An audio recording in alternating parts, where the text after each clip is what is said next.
1, 2, 3. Hari ni kita nak rasmi booth yang pertama untuk package pernikahan di Bella Food. Kek coklat moss untuk majlis kahwin. Macam mana tu? Tengok lagi. Jadi siapa-siapa yang rasa nak dapatkan perkhidmatan di Bella Food dekat majlis pernikahan, roger-roger. Ni.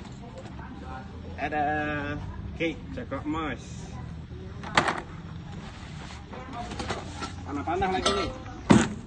Kita nak set up. Okey. Kita mulakan.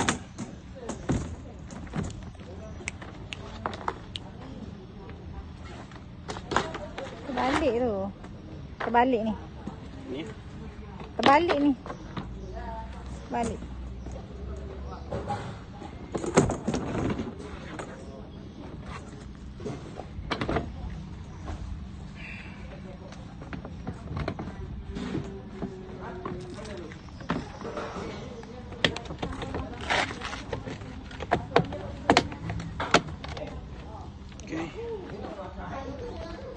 Sembang. Okey. Dah siap latar pertama. Latar kedua. Tadi tapak dia. Tu dia. Siap latar kedua. Rekah je. Booth kita ni. Senang je. Senang kita nak set up, nak bawa ke mana-mana. Jadi kalau minat tu, tengok kek kita kat majlis kahwin. Roger-roger, insyaAllah. Seluruh negeri Terengganu kita pergi. Pak Mamang kita pergi.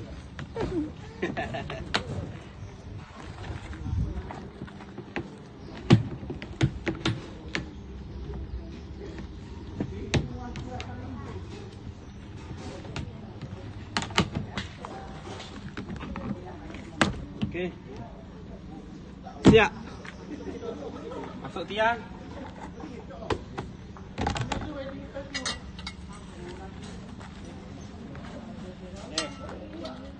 Masukkan tiang.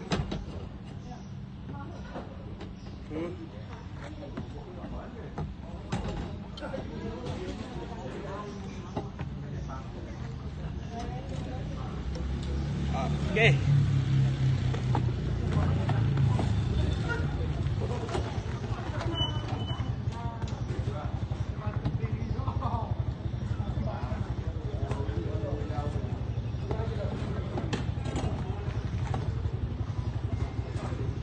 Okay, siap.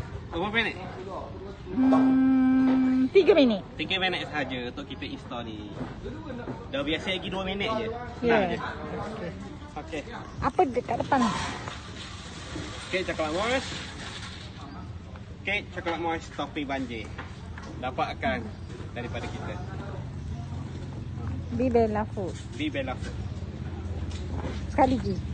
Kek coklat moss topi banjir di Bella Food. Sebutlah. Sekali lagi. Jadi kita kat je. Dapatkan kek coklat moss topi banjir daripada di Bella Food.